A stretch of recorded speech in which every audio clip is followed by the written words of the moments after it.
Hello friends, welcome to all. आज मैं आपके जो वीडियो लेकर आ रहा हूं, देखिए हर्षद मेहता। ये नाम अपने आप में बहुत कहूँगा बहुत बड़ी चीज है। अगर आप स्टॉक मार्केट में नए हो और अब तक आपको स्टॉक मार्केट की सिचुएशन, स्टॉक मार्केट में क्या चलता है ये नहीं पता, तो ये जो हर्षद मेहता है ना, इनको एक बार गूगल पे सर्च जरूर कर लो और पढ़ लो इन्होंने क्या। लेकिन इन्होंने जो किया वो तो आज की बात नहीं है, 1992 की बात है। आज बहुत सारे ऐसे आपके ऊपर नजरें लगाए बैठे हैं, खासकर कि SEBI security exchange board of India, जो कि उस टाइम तक पॉसिबल नहीं था क्योंकि टेक्नोलॉजी थी नहीं इतनी एडवांस्ड। क्या आज भी स्टॉक मार्केट में हर्षद मेहता जैसे लोग हैं? अब आपके मन में क्वेश्चन होगा, क्या आज भी स्टॉक मार्केट में हर्षद मेहता जैसे लोग हैं या नहीं है? सबसे इंपॉर्टेंट बात है, मैं आपको कहूंगा हाँ, इतने बड़े लेवल पे स्टॉक मार्केट को कंट्रोल कर पाए, लेकिन आज भी ऐसे लोग अवेलेबल हैं जो पूरे स्टॉक मार्केट को नहीं तो एक दो स्टॉक को तो मैनिपुलेट कर ही देते हैं। अब आप कहोगे यार, जब मैनिपुलेट कर देते हैं तो रिटेल निवेशक तो फंसेगा ही फंसेगा। डेफिनेटली ऐसे सारे मामलों में रिटेल निवेशक हमेशा फंसता है।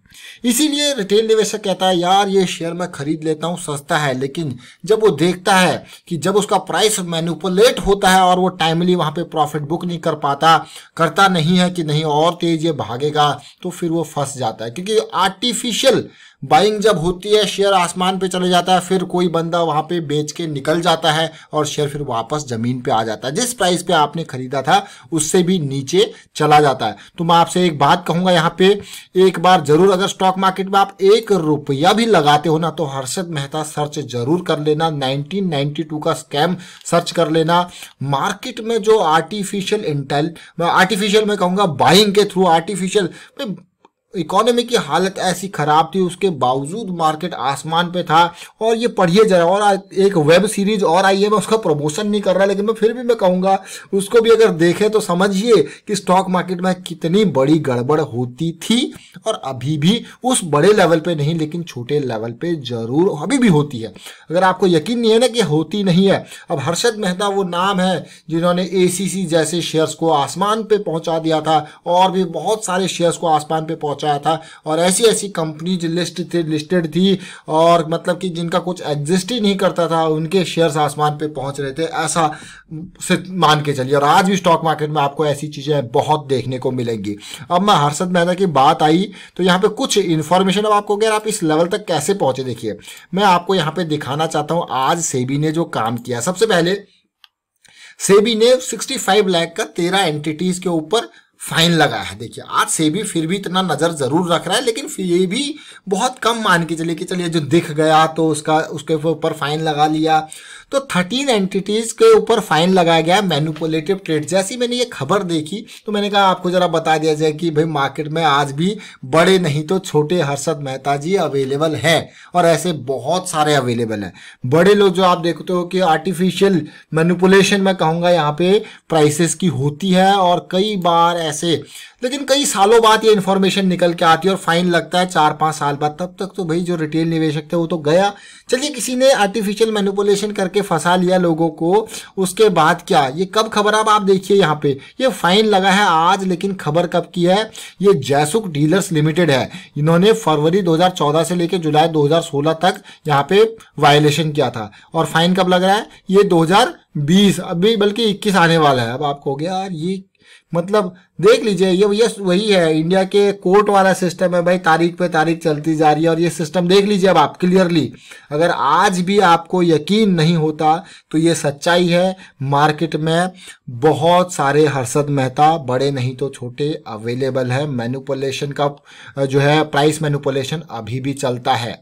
इसीलिए हमेशा आपको एनएससी की तरफ से, बीएससी की तरफ से, सेबी की तरफ से जरूर बार बार आते हैं कि चीजों को अवेयर रहे। Stock market investment are subject to market risk, यहाँ पे ये सारी चीजें अभी भी चलती है। ये मैं क्लियर कट अप फ्रंट कह रहा हूं, और क्योंकि इस बेसिस पे भाई सेबी ने कहा है हमने फाइन लगाया, और कितने साल बाद फाइन लगाया, कब की प्राइसिंग मैनिपुलेशन हुई, आप समझ सकते हो कि हमारा सिस्टम कितना स्लो है। कब किया चीजें, कब फाइन लगा, कब रिजल्ट आया। अब तक तो बंदा कई मैनिपुलेट करके निकल गया होगा। करते रहो भाई अनफेयर ट्रेड प्रैक्टिसेस नॉर्म्स का पालन, सोच रहे हो आप, समझ रहे हो। तो ये सारी चीजें, इसीलिए मैं आपको हमेशा कहता हूं कि कोई भी स्टॉक चाहे फंडामेंटली स्ट्रांग क्यों ना हो, आप टेक्निकल एनालिसिस के थ्रू उसमें जरूर देखें प्राइस कहीं ऐसा तो नहीं है आसमान छू रहा हो। देखिए प्राइस का मूवमेंट जो होता है ना वो आपको दिखा देता है भैया ये आर्टिफिशियल ये मैनिपुलेशन है, इतना थोड़ा सस्टेन कर पाएगा चीजें, ऊपर आने दो नीचे तब खरीदेंगे, ऊपर नहीं खरीदना है। तो ये रिटेल निवेशकों को अवेयरनेस कम होती है, यही अवेयरनेस हमारा काम है फैलाना कि भाई अवेयर रहो, समझदार रहो, प्रॉफिट जब भी आसमान बजाए तो प्रॉफिट बुक करते रहो, जब नीचे गिरे तो ऐसा नहीं कि खरीद लो नीचे गिरे, नीचे गिरने में भी फिर शॉर्ट वाले सिस्टम अगर है भाई बियर और बुल वाले जो लोग बैठे होते हैं ना, तो आपको देखना हाँ भाई रिकवर हो रहा है, चीजें सही चल रही है, प्रॉपर एनालिसिस टेक्निकल एनालिसिस आपको जरूर आनी चाहिए एज अ रिटेल इन्वेस्टर। उसके लिए हमने पूरी सीरीज आपके लिए स्टार्ट करके उसको देखिए समझिए, बहुत काम की चीज है, उससे आपको पता लगता है कि हाँ प्राइस मैनिपुलेटिव है, बहुत भाग रहा है, ये सस्टेन नहीं करेगा।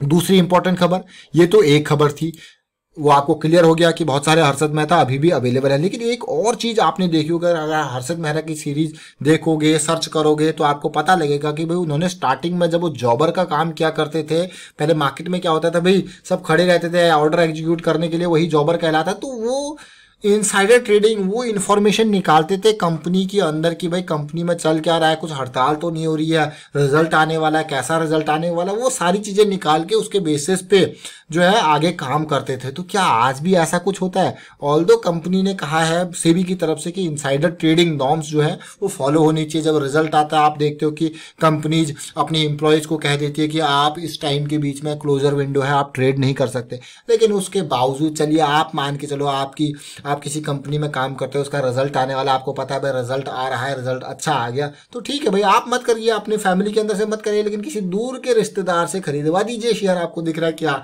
आप चीजें भागेंगी, अब आपको गया हाँ भाई ये तो हम कर सकते हैं, जिसका आपसे कोई लिंक नहीं है, किसी दोस्त के थ्रू आपने खरीदवा दिए शेयर अपने नाम पे भी, उसके अकाउंट के थ्रू चलता है, अभी भी देख लीजिए। और अगर नहीं चलता तो सेबी को फाइन लगाना पड़ता। ये तो चलिए ठीक है कोई पकड़ में आ गया एक आध तो फाइन लगा दिया, और फाइन लगा दिया और वो भी जरा सोचिए मतलब कब का फाइन कब लग रहा है, कितना सुस्त सिस्टम है, कितना सुस्त रिएक्शन है, आप देख सकते हो यहाँ पे। इसीलिए रिटेल निवेशक हमेशा सावधान रहें। आपकी एक एक स्टेप यहाँ पे ये देखिए, जब भाई एक नोटिस यहाँ पे आया और आप देख रहे हो कि 2018 का फाइन अब लग रहा है 2020 के अंदर, 2 साल तो इनको लग गए ये फाइन लगाने के अंदर, वो भी सितंबर 23 से लेके नवंबर 12 का टाइम था, यानी कि क्लियरली 2 साल पहले की बात है और अब जाके फाइन लग रहा है। मतलब सोचिए कि किसी ने इनसाइडर ट्रेडिंग, और कंपनी पता कौन सी है जिसमें ये इनसाइडर ट्रेडिंग की खबर आई है? टाइटन की कंपनी है। अब आपको क्या है, टाइटन की कंपनी है, टाइटन में अब मैं आपको दिखा देता हूँ कौन है भाई साहब बैठे हुए हैं, राकेश झुनझुनवाला जी हैं। अगर आप हर्षद मेहता की बात है सुने वहाँ पे देखोगे पढ़ोगे ना, तो वहाँ पे उसमें एक पिक्चर में ये भाई साहब भी आएंगे, राकेश झुनझुनवाला जी जो आज के बिग बुल यानी कि वॉरेन बफे कहलाए जाते हैं, तो उस टाइम में ये लोग भी थे। ये प्राइस मैनिपुलेशन बहुत बड़ा उस टाइम पे एक मैं कहूँगा कि मार्केट पूरी कंट्रोल्ड, कुछ लोग ही कंट्रोल उसको क्या करते थे। आज जो है राकेश झुनझुनवाला जी बहुत बड़े इन्वेस्टर हैं, लेकिन आप जब चीजें देखोगे पुरानी बहुत चीजें बदल चुकी है, टेक्नोलॉजिकल एडवांसमेंट जो आई है उससे बहुत चीजें रेगुलेशन में भी फायदा। बट आप ये टाइटन की कंपनी है जिसमें ऐसी सिचुएशन देखने को मिली। टाइटन एक बहुत बड़ी कंपनी है और लार्ज कैप के स्टॉक में प्राइस का मैनिपुलेशन आज की डेट में इतना ईजी नहीं है, लेकिन इनसाइडर ट्रेडिंग वगैरह अभी भी होती है। बट जो स्मॉल कैप के जो छोटे छोटे स्टॉक्स होते हैं ना, क्योंकि वहां पे बहुत कम वॉल्यूम ट्रेड होता है, तो वहां पे प्राइस का मैनिपुलेशन बहुत इजीली हो सकता है। किसी ने चलिए 1 करोड़ शेयर खरीद लिया, 2 करोड़ शेयर खरीद लिया, बहुत छोटा सा शेयर उसके बहुत कम बाहर है, तो उसका प्राइस मैनिपुलेशन वहां पे बहुत इजीली होगा। आप देखते हो कि आसमान पे चला जाता है प्राइस, फिर एकदम नीचे आ जाता है, फिर उछल जाता है, तो वो चीज आपको समझनी होगी और ऐसे स्टॉक से बचना होगा जहां पे इस तरीके से प्राइस मैनिपुलेशन आपको दिखता है, या तो फिर अगर आप शामिल हो रहे हो तो profit book time to time करते रहिए। अब मैं आपको टाइटन के बारे में दिखा रहा था, चलिए मैं टाइटन का अभी चार्ट एनालिसिस भी आपको दिखा दूं साथ के साथ। टाइटन देखिए बड़ी गिरावट आई थी मार्च में, सब में ही आई थी, अभी उसके बाद पिछले 4-5 महीने से भागा और वापस पीक को टच किया, लेकिन अभी भी करेक्शन की रिक्वायरमेंट, और वो करेक्शन इन प्रोग्रेस है। मंथली को भी देखिए और वीकली पे भैया क्या सेटअप दिया, मजेदार सेटअप मैं इसको कहूंगा आपको कि क्यों। ये देखिए बड़ी कैंडल, छोटी कैंडल, और उसके बाद इस वीक में ये लेवल टूटा और आपके इंट्राडे की बहुत सारी अपॉर्चुनिटीज फिलहाल एक्सपेक्ट करेंगे थोड़ा सा और नीचे आए, 1100 के आसपास और थोड़ा सा नीचे आए, अपने 50 EMA के आसपास आए। अब जरा सिचुएशन देखिए, जो हम बात कर रहे थे ना आपको कि बहुत ही बढ़िया सेटअप, आपको मजा आएगा देख के। देखिए ये डाउन जंप और ये वो लेवल था जो सेटअप आपका टूट रहा था, तो 1220 से लेवल टूटा और आपको 1150 के आसपास तक, यानी कि 60-70 रुपए के आसपास का अच्छा खासा एक दिन के अंदर ही ये प्रॉफिट कमाने का मौका मिला। तो चलिए ये अपडेट था यहाँ पे, और आपके क्वेश्चन का आपको जवाब जरूर मिल गया होगा। क्या मार्केट में आज भी स्टॉक मार्केट में हर्षद मेहता जी अवेलेबल है? तो हमारा आंसर आपने देखा, जी हाँ, आज एक नहीं बहुत सारे हर्षद मेहता जी अवेलेबल है, बड़े नहीं तो छोटे हर्षद मेहता जी अवेलेबल है। कमेंट के थ्रू आप भी जरूर बताएं आपकी क्या राय है। फिलहाल वाइंड अप करता हूं इस वीडियो को। उम्मीद करता हूं वीडियो आपको अच्छा लगा होगा। अच्छा लगा तो शेयर कीजिए, लाइक कीजिए, चैनल सब्सक्राइब नहीं करते जल्दी से सब्सक्राइब कर लो। और टेक्निकल एनालिसिस अगर आपको सीखनी है तो ज्वाइन कीजिए मेंबरशिप, ज्वाइन बटन पर क्लिक करके। Thank you for watching the video.